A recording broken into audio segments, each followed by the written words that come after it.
আলাইকুম। কেমন আছেন সবাই? আশা করি আল্লাহর অশেষ রহমতে সবাই ভালো আছেন।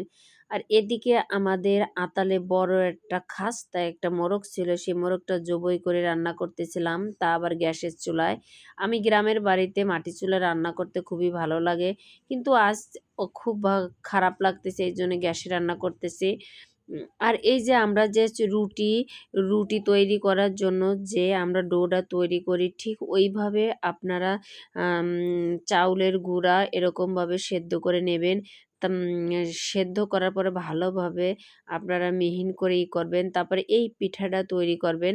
আর এই পিঠাটা কিন্তু আমাদের বাগেরহাটের ঐতিহ্যবাহী পিঠা। আর শীত তো চলে এসেছে, বাড়ির আনাচে কানাচে সবাই শুধু পিঠা খায়, পিঠা খায়, পিঠার উৎসব। আর শীতের সময় পিঠাটা না খেলে যেন কি মনে হয় কোন পিঠাটা যেন বাদই পড়ে গেছে। দেখেন কত সুন্দর হয়েছে পিঠাটার। এই দেখেন ডোটা ভিতরে দিলে এইভাবে পিঠাটা পড়তে থাকে। আমার ভাই ও বোনেরা অনেকজনে বলছিলেন যে আপু পুরো ভিডিওটা দিলে না, কিভাবে পিঠাটা তৈরি করো। আমি আজকে দিয়েই দিলাম। তারপরে এখানে আমার তৈরি করা হয়ে গেছে। এদিকে আমি আপনার রাইস কুকারে আমি পিঠাগুলো সেদ্ধ দিয়ে দিছি।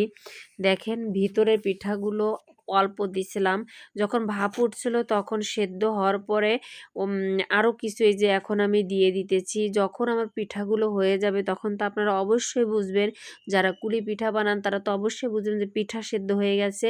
আর এখানেও ঠিক এরকম সেদ্ধ হয়ে গেলে পিঠাটা নামায় ফেলবো। নামানোর পরে আমরা কিন্তু পিঠাটা কি দিয়ে খেতে হয় তাও আপনাদের কাছে শেয়ার করতেছি। এই যে আমার পিঠাটা সেদ্ধ হয়ে গেছে, দেখেন কালারটা কত সুন্দর আসছে। আর এত ফেভারেট, এত আপনারা যারা জানেন না, আমি কোনো স্কিপ করিনি, সুন্দরভাবে ভিডিওটা করে আপনাদের মাঝে উপস্থাপন করলাম, আপনারা দেখবেন। আর এই পিঠা কিন্তু সম্পূর্ণ গোশ দিয়ে খেতে হবে। আপনি মুরগির গোশ দিয়ে খান, আর আপনি এই যে খাওয়া হচ্ছে, দেখেন কিভাবে খেতে হয়, খুব স্বাদ ভাতের মতন। আল্লাহ হাফেজ।